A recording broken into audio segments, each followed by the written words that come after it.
Hi there everyone. So we're going to be looking at adapting a Cougar into a Schumacher Storm. So yes, there are a few ways to go about it in terms of you can get the, I can't remember if it's the XTR or the Big Six, you can get the out drives, the rear hubs, etc., all the front hubs, and then it'll use, I think it's an M4 bolt.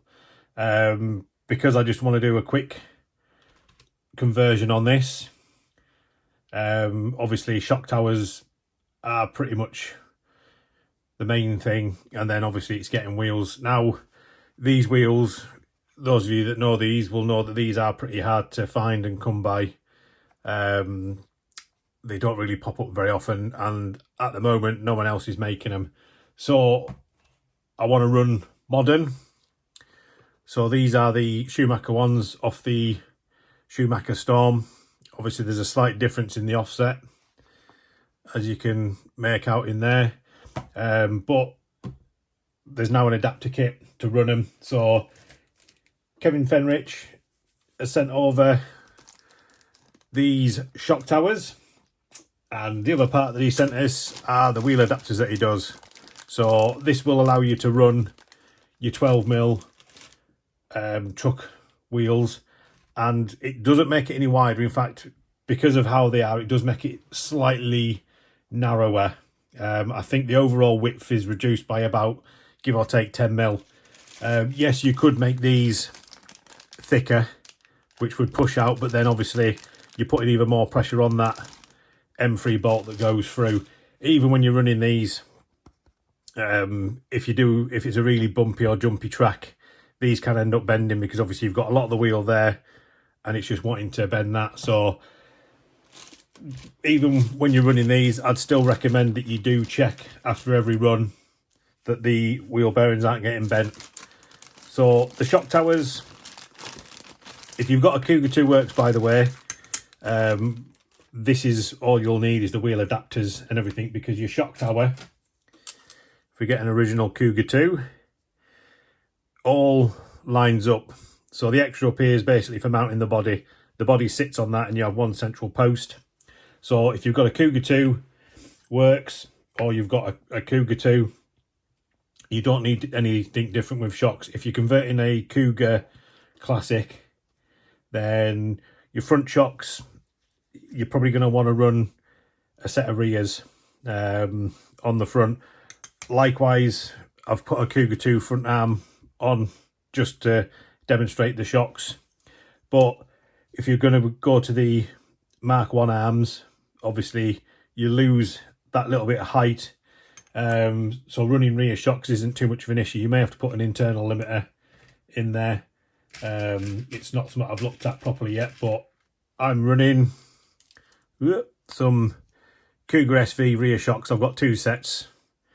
So I needed something that I can put these into. So these are going to go onto this. So I've got the fronts made up, and I'm just running the original Cougar lowers, and then on the back obviously I've just got normal ball cups. So it does make it slightly bigger, but I've not got any inserts in these. These need a full strip and rebuild. So I'll put them on dry and I'll work out, do I need to put any reducers in there? I'll probably have to put about 5mm, something like that. So your rear shock tower, I don't have a rear shock tower to show, but it fits in pretty much identical. And again, your body sits on the top, and then there's a little cutout in the bottom there, and then you just have 2 body pins, so nice and easy to get fitted. So what I'll do first, I'll get these fired on, and then we'll come back and we'll have a look. Right, so stage 1 done. So the rear shock tower goes on with the 4 bolts. So unlike the Cougar 2 one, which you can raise and lower, this one, it's like the original Cougar Classic. It goes on as a fixed setting on the back. Obviously it does make it a little bit more secure. The rear shocks just gone through the centre hole just for now. As a buggy, it wouldn't give it a lot of droop if it's going to show up there. Obviously your front, we're in the same shock tower position, and I've got some Cougar Classic rear shock and a Cougar 2 Works. So obviously if you're going for a Cougar 2 Works, that's obviously on its sort of like higher setting, that can be lowered down and give you a little bit more droop. That one definitely isn't going to be wanting to go any higher. That's down quite a bit, as you can tell. So yes, I would look at rear shocks if you're going to go with the Mark 1 arms. Obviously if you've got a Cougar 2 Works, you'll have these shocks. On a Mark 1 arm, again, that's going to be sort of like even further up. So I would probably say rear shocks are going to be what you want for a truck conversion. That's just my personal opinion. Everyone will have different opinions, obviously. But I'll get this put back to kit now, because obviously I'm not putting these on because it has to go on the other side on the works with the Cougar 2 arms. But that's it. Got the shock towers on. The front you can mount in front or behind. I've gone in front just because that's where I put it. So it does have a little notch in the bottom because there's a little V groove. So that'll all work fine, but it's got a tiny bit of flex in there. But obviously once you've got your truck body on there, you're never going to be hitting that and having that dig in and drag. So that's it. What I'll do, I'll put this side back to stock, and then we'll look at the wheels. Right, so mounting the wheels, we need some adapters. So you get everything in here, like I've said. Make sure everything's out. So basically you've got your two parts for them. Pull this apart to show you. So you've got your actual adapter itself. So this will take it from Castle to a 12mm hex. And then your little button on the back there. And then obviously your screw goes through that way. So that's fitting inside, not the other way around. So if you fit it and it's like that, just knock it round the other way. So obviously the wheels, 12mm hex, your adapter goes in there. That then makes it correct for the Castle fitting. So I don't know if it was just a one-off of mine, but when Kev sent me them, ended up with 20mm bolts front and rear.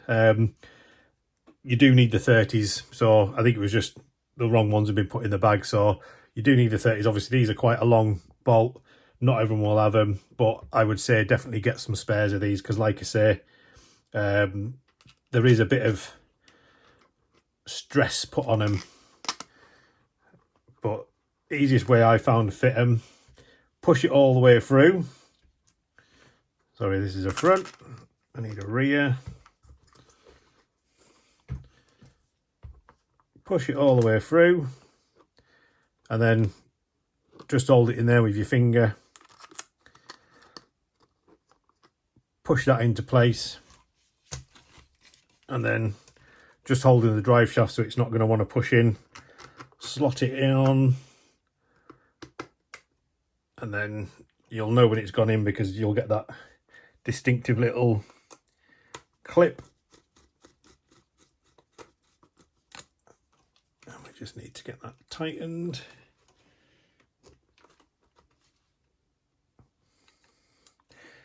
Not the easiest thing to do. There we go. Going in, little nip up, and that's it on.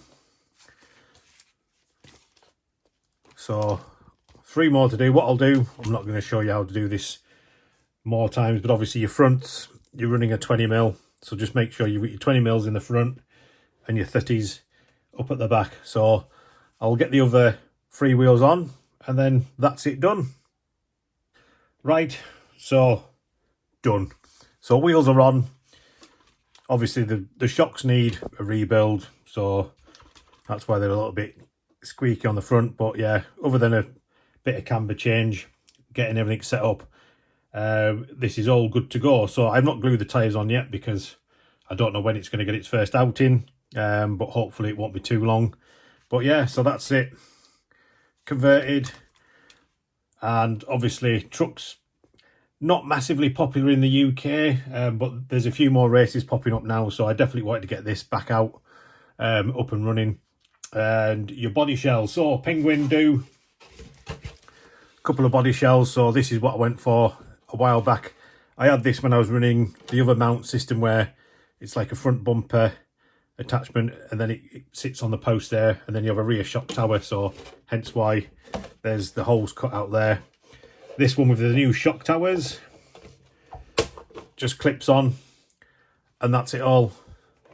2 body posts, and then we're ready to rock and roll again. So I need to get electric sorted out for this, but that's it all done.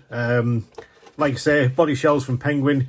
They do the actual tray cover that goes on there.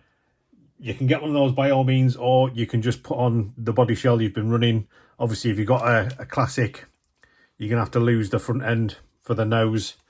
And obviously the back bit that sits out over the back of the gearbox, you're going to have to lose that. But it is what it is. If you're going to be running it as a truck, you won't always need the cover. But that's it, just a quick little update on how to get more use out of your Cougar, or if you've got a spare one like this one is for me now. Obviously it's all the re stuff on the back here, but I've decided to repurpose this, and this is now going to be my truck, and we will be running it. But that's it. Cheers for watching. Any questions, give us a shout. If you like what you've seen, give us a thumbs up, thumbs down, whatever. Leave a comment. All helps us little channels, but we will see this out on the track hopefully in about a month's time. Take care everyone, see you soon.